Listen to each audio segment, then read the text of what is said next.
ओम श्री गुरुवे नमः। ओम श्री गुरुवे नमः। ओम श्री गुरुवे नमः।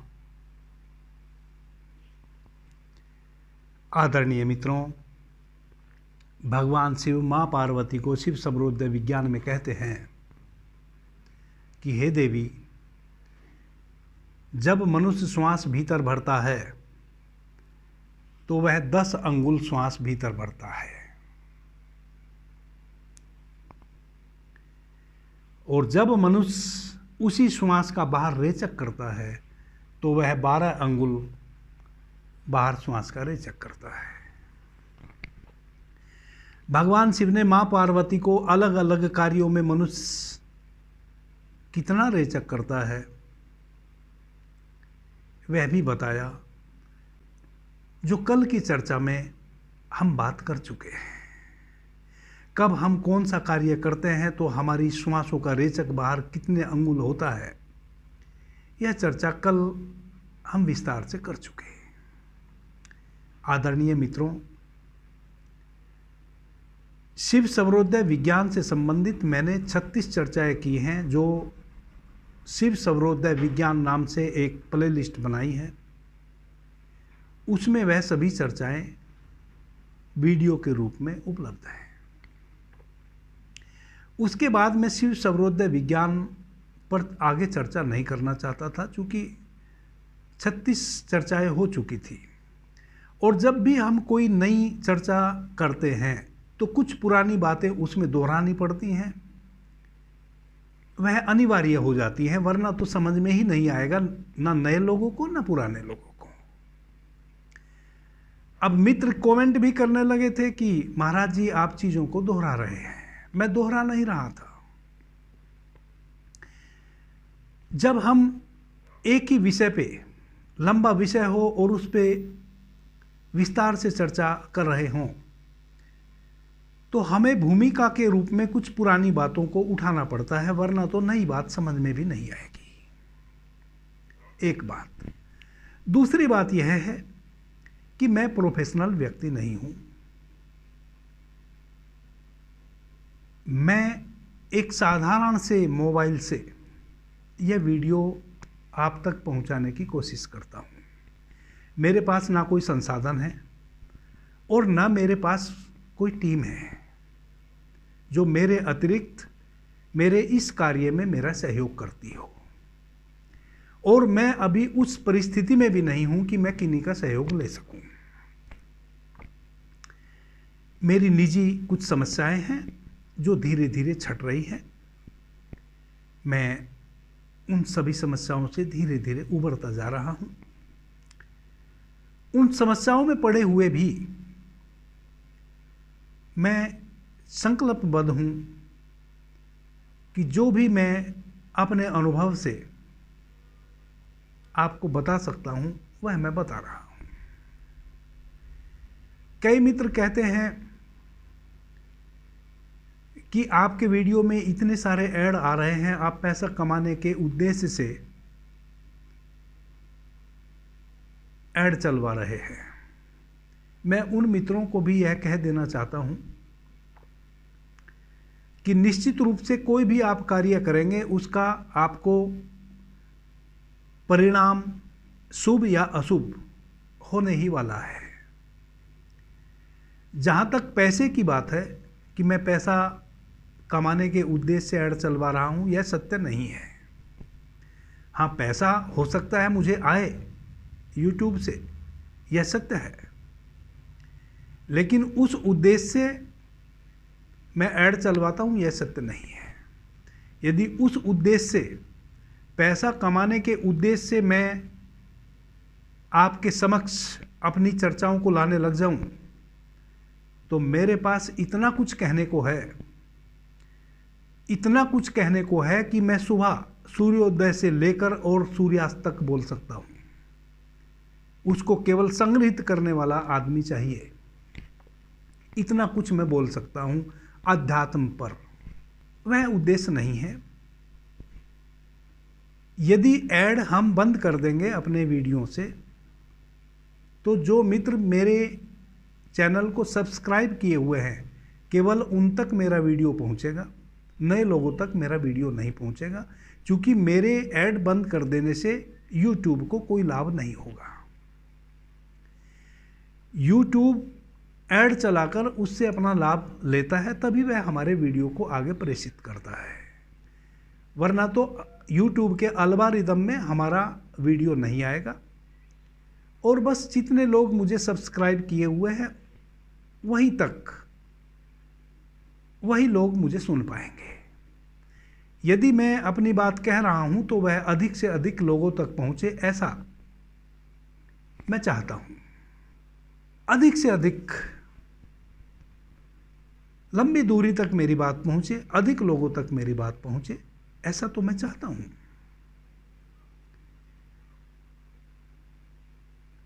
आदरणीय मित्रों, मैं एक साधारण सन्यासी हूं, ना मेरे पास कोई पदवी है,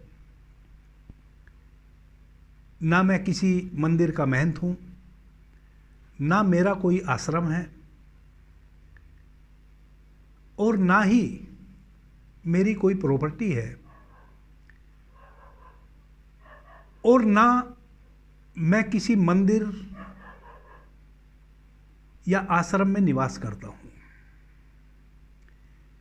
12 वर्ष की आयु में मैंने संन्यास लिया था। उस समय से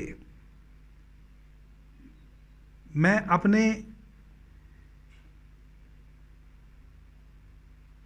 साधनों से अपनी साधना करता आ रहा हूं। जो भी साधन मेरे पास अवेलेबल है, उन्हीं संसाधनों से मैं अपना जीवन यापन कर रहा हूं, और उन्हीं संसाधनों से मैं अपनी साधना में रत हूं। 52 वर्ष का मैं हो गया हूं। बहुत लंबा समय साधना में बीत गया है। सन 2001 रात्रि 2 बजे मुझे अध्यात्म का पहला अनुभव हुआ था, जो मेरे जीवन में पहली किरण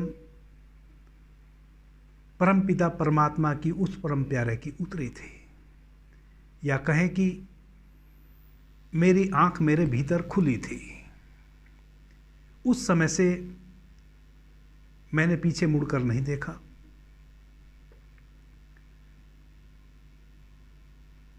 सतत मेरी यात्रा चल रही है।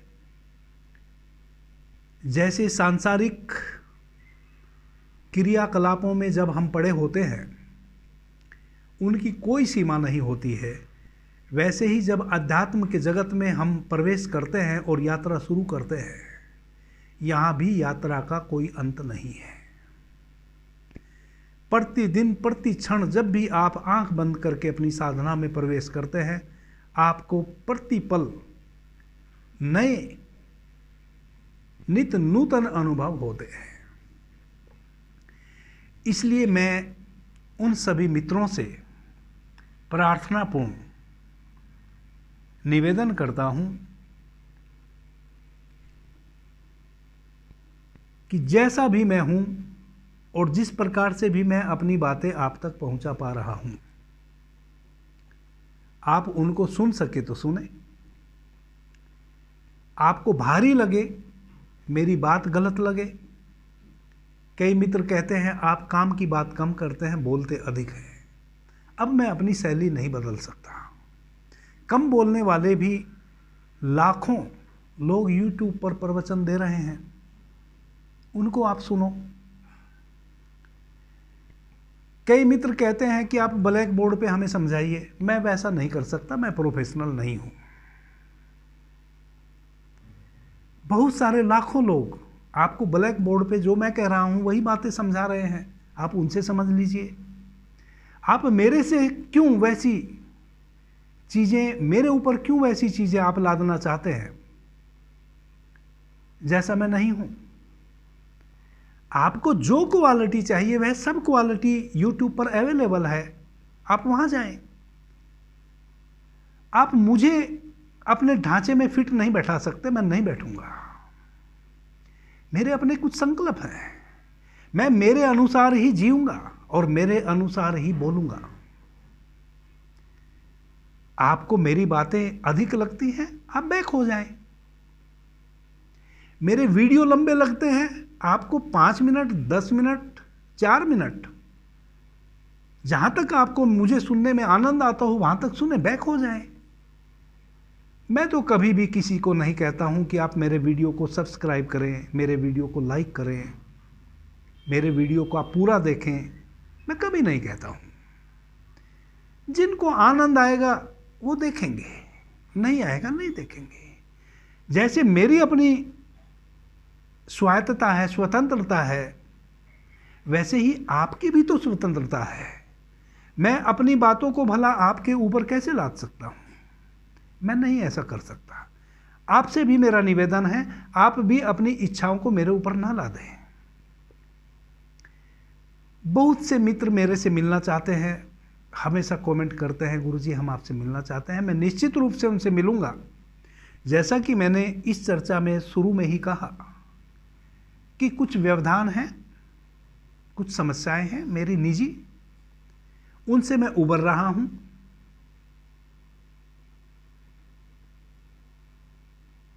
कहने का अभिप्राय यह है कि अभी मेरे जीवन में अस्थायित्व नहीं है। और सच बात यह है कि उस अस्थायित्व नहीं है, उसको भी मैंने समझ जान पूछ के अपने जीवन में स्वीकारा हुआ है। अभी के अभी चाहूं तो इसी क्षण स्थायित्व को उपलब्ध हो सकता हूं, जहां हूं वहां हूं। लेकिन जीवन के किसी पड़ाव में किए हुए पूर्व के संकल्प कुछ चीजों के लिए बाध्य करते हैं। मेरे ही किए हुए संकल्प हैं, उनको मुझे हर हाल में पूरा करना है और वह पूरे हो रहे हैं। परमपिता परमात्मा की ऐसी कृपा है कि जब से जागा हूं तब से जितने भी संकल्प लिया हूं सभी संकल्प पूरे हुए हैं। संकल्प कैसे ले, आप सभी लोगों को भी संकल्प आपके पूरे कैसे हों, कैसे आप संकल्पित हों, वह बताता हूं। बहुत सारे मित्र उन विधियों से गुजरे हैं और उनको लाभ भी मिला है। मेरा तो कोई संकल्प आज तक निरर्थक गया नहीं। जो भी मैंने संकल्प लिया वह पूरा हुआ। तो मेरे कुछ पूर्व के किए हुए संकल्प हैं जिनको मैं पूरा करने में लगा हूं और वह पूरे हो रहे हैं। कुछ बाकी बचे हैं, वह भी पूरे हो जाएंगे। ऐसा मुझे लगता है कि फरवरी में हम एक बहुत बड़ा कैंप लगाने वाले हैं। उसकी सूचना मेरा एक व्हाट्सएप चैनल मैंने बनाया है, उसका लिंक मैं प्रत्येक वीडियो में डिस्क्रिप्शन में डालता हूं। उसमें एक तरफा बात होती है, आप मुझे कुछ कह नहीं पाएंगे, सुन पाएंगे केवल। व्हाट्सएप चैनल का मतलब है कि अपनी बात मैं आप संकेत रूप में आपको वहां कह दूं और आप उसको समझ लें। तो प्रत्येक वीडियो में मैं उस चैनल का डिस्क्रिप्शन में लिंक डाल देता हूं। आप जो मित्र मेरे से मिलना चाहते हैं, मेरे सम्मुख बैठकर ध्यान और साधना करना चाहते हैं, मैं भी अपना पूरा जीवन आप ही के लिए जीना चाहता हूं। जो मैंने पाया है वही आपसे बांटना चाहता हूं। जितनी प्यास आपको मेरे से मिलने की है उससे कहीं ज्यादा प्यास मेरे भीतर है, तभी आप मेरे से मिलना चाहते हैं। यह प्यास एक तरफा नहीं है, दो तरफा है। मैं बांटना चाहता हूं और कुछ लोग उस प्रसाद को स्वीकार करना चाहते हैं, वही तो मिलने की कोशिश करते हैं। मैं मिलूंगा।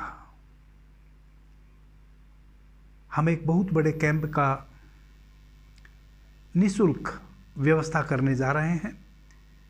जो व्हाट्सएप चैनल है उस पे शहर, किस शहर में, किस स्थान पे और किस दिन, 1 महीना पूर्व आपको निरंतर सूचना उस पे प्रत्येक वीडियो के माध्यम से आती चली जाएंगी। जिन मित्रों को भी आना होगा, मेरे सम्मुख बैठना होगा, मिलना होगा, उन सभी को हम आमंत्रित करेंगे। उन सभी का मैं स्वागत करूंगा। आदरणीय मित्रों, आज का हमारा जो विषय है वह है भगवान शिव मां पार्वती से कहते हैं कि हे देवी, यदि 12 अंगुल जो श्वास प्रत्येक मनुष्य का स्वाभाविक रूप से बाहर बहता है उसको 1 अंगुल कम कर लिया जाए तो सभी वासनाओं से मुक्ति मिल जाएगी, सारी वासनाएं तिरोहित हो जाएंगी। इस संबंध में विस्तार से कल हमने चर्चा की। आगे भगवान शिव कहते हैं कि हे देवी, यदि उस 12 अंगुल श्वास को 10 अंगुल साध लिया जाए, यानी कि 2 अंगुल कम कर दिया जाए, 12 अंगुल से 2 अंगुल कम करके 10 अंगुल पे श्वास को बाहर ले आया जाए, हे देवी, वैसे मनुष्य के जीवन में आनंद ही आनंद उतरने लगेगा, वह आनंद से भर जाएगा। आनंद से भर जाएगा। कब हमारे जीवन में आनंद आता है? हमारे जीवन में आनंदित या तो हम तब होते हैं जब हम कुछ प्राप्त कर लेते हैं, तभी हमारे जीवन में आनंद आता है। कोई हमारा प्यारा जो हमसे रूठा हुआ था या हमसे दूर रहता था वह हमारे निकट आ जाता है तो हम आनंदित होते हैं, प्रसन्नचित होते हैं। अचानक कोई भी ऐसी वस्तु जो हम पाना चाहते थे और पा नहीं पाए थे उसको पा लेते हैं तो हम आनंदित हो जाते हैं, प्रसन्नचित हो जाते हैं। भगवान शिव दूसरे आनंद की बात कर रहे हैं। भगवान शिव भीतर के आनंद की बात कर रहे हैं। जब हम अपने 12 अंगुल श्वास को 11 अंगुल पर ले आते हैं तो कामना से मुक्त हो जाते हैं, ऐसा भगवान शिव मां पार्वती से कह रहे हैं। आदरणीय मित्रों, हमारे दुखों की जननी कामना ही तो है, और जैसे ही हम कामना से मुक्त होते हैं, कामना हमारे जीवन से तिरोहित होती है, हम स्वीकार भाव में जीने लगते हैं, तैसे ही हमारे जीवन में आनंद का पदार्पण होने लगता है। जब हम अपनी श्वास को 2 अंगुल घटा के 10 अंगुल बाहर बहने के लिए साध लेते हैं, तब वही आनंद परमानंद में परघटित हो जाता है। कहे का मतलब यह है कि वासना से मुक्त जीवन जैसे ही निर्वासना में हमारा पदार्पण हुआ, तैसे ही हमारे भीतर आनंद के झरने फूटने लगते हैं।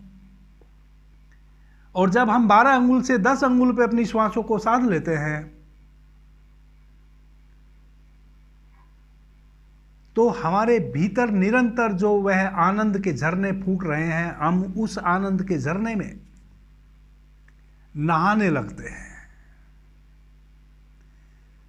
तब कोई भी ऐसी किसी की गाली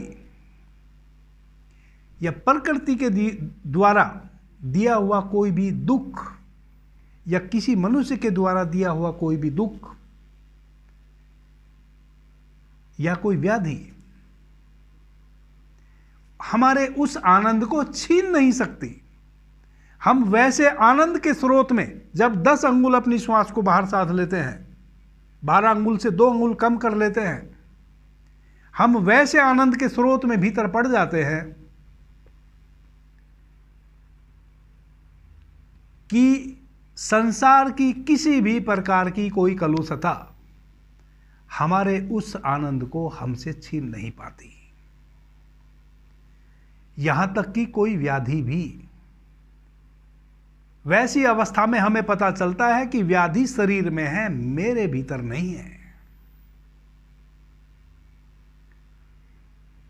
भगवान शिव जब मां पार्वती से कहते हैं कि वैसा मनुष्य आनंद में प्रवेश कर जाता है, वह इस आनंद की बात कर रहे हैं। आगे भगवान शिव कहते हैं कि हे सुमुखी, हे देवी, यदि कोई साधक बाहर बहती 12 अंगुल श्वास को 9 अंगुल पे ले आए तो वैसा व्यक्ति के भीतर से काव्य उपजने लगता है। एक तो कवि होते हैं जो आप टीवी पे प्रतिदिन देखते हैं, वह किन्हीं भी चीजों को जोड़ संगोड़ के कविता करते रहते हैं, उनकी कविताओं का कुछ अर्थ भी नहीं होता। एक कवि होते हैं रविंद्रनाथ टैगोर जैसे। रविंद्रनाथ टैगोर जी कैसे कवि थे? रविंद्रनाथ टैगोर जी की जो गीतांजलि है उसमें उनकी कविताओं का संग्रह है, शायद काव्यांजलि है, क्षमा करेंगे मुझे पक्का याद नहीं है। गीतांजलि हो या काव्यांजलि हो, मैंने उसको पढ़ा है, बहुत पहले पढ़ा है, जब मैं क्लास 6-7 का विद्यार्थी था तब पढ़ा है, इसलिए मुझे नाम अच्छे से अभी ज्ञात नहीं है। उसमें कोई कोई कविता केवल 4 लाइन की है, कोई कविता 8 लाइन की है, कोई कविता 25 लाइन की है। तो कई लोगों ने पूछा रविंद्रनाथ टैगोर जी से कि गुरुदेव, आपने इन कविताओं को अधूरा क्यों छोड़ा है? आपने पीछे एक कविता को केवल 4 लाइन पे ही छोड़ दिया है और दूसरी कविता आपने 15-18 लाइन की लिख डाली है।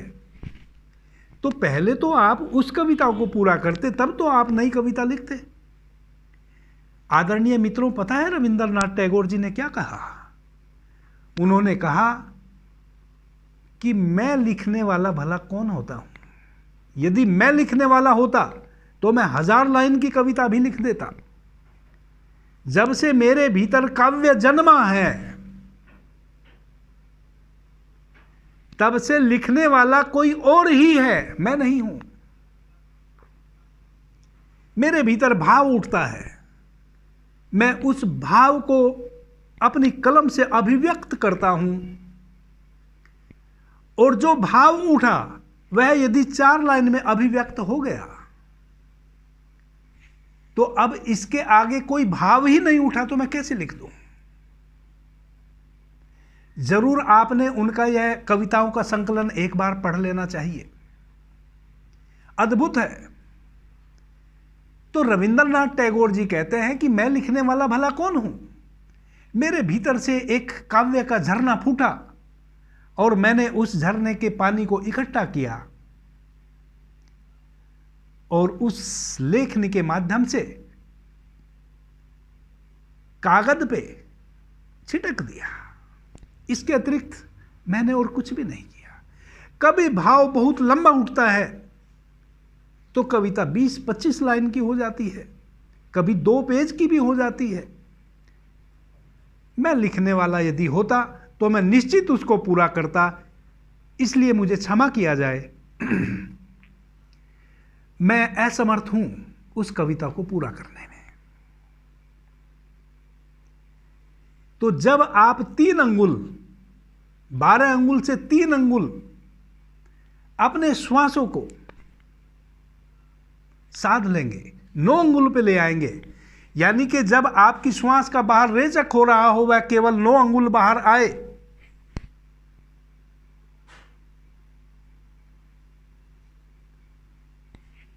तो आपके भीतर से काव्य जन्मेगा। कई लोगों को मैं कहते हुए सुनता हूं कि आप कवि बन जाएंगे। कवि बना नहीं जाता, बनने वाले कवि वैसे होते हैं जो आप रोज टीवी पे देख रहे हैं। बस कैसे ना कैसे कड़ियां जोड़ते रहते हैं। आप हंस आते हैं और जब आप हंस आते हैं, घर पे आ जाते हैं, फिर वही कलुषता आपके मन पे भारी हो जाती है। जिस कलुषता में आप उन कवियों को सुनने गए थे, उसी कलुषता से फिर आप घर आते ही भर जाते हैं। लेकिन रविंद्रनाथ टैगोर जी को यदि आप सुनने गए जब वह रहे होंगे, तब वैसा नहीं था। रविंद्रनाथ टैगोर जी की कविता आपके प्राण प्राण में समाहित हो जाती है यदि आपने सही से उनकी कविता पढ़ ली, तो वह आपके प्राण प्राण में प्रवाहित होने लगती है।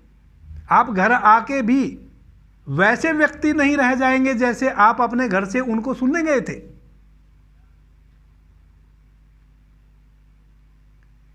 वैसा काव्य आपके भीतर जन्मेगा, वैसे कवि आप बन जाएंगे। आदरणीय मित्रों, यह चर्चा बहुत लंबी हो जाएगी, इसको यहीं समाप्त करते हैं। अभी बहुत कुछ इस संबंध में कहना बाकी है। क्योंकि मैं संकल्पबद्ध हूं, आपको वही बताऊंगा जो भगवान शिव ने मां पार्वती को यह ज्ञान बताया, उसके पीछे उनका जो उद्देश्य था, जो रियलिटी थी, जो सत्य था, वही मैं आपके सामने लाने वाला हूं। मैं आपको झूठा कवि नहीं बनाने जा रहा हूं। मैं आपके भीतर काव्य जन्मे वैसा साधक आप बने, वैसा ही प्रयास भगवान शिव का था और उसी प्रयास को आपके सामने दोहराने की कोशिश कर रहा हूं। मैंने इस चर्चा के शुरू में बहुत सी बातें कही। किन्हीं मित्रों को इस पूरा वीडियो को सुनने के पश्चात ऐसा लगे कि वह बातें निरर्थक थी, उनके मन में दुख उत्पन्न हो कि मैंने उनका समय बर्बाद किया, उनसे मैं क्षमा प्रार्थी हूँ। अभी के लिए इतना ही। आपने मुझे ध्यान से, प्रेम से सुना, उससे मैं बहुत अनुग्रहित हूँ। सभी मित्रों को मेरा प्रणाम, धन्यवाद। हर हर महादेव।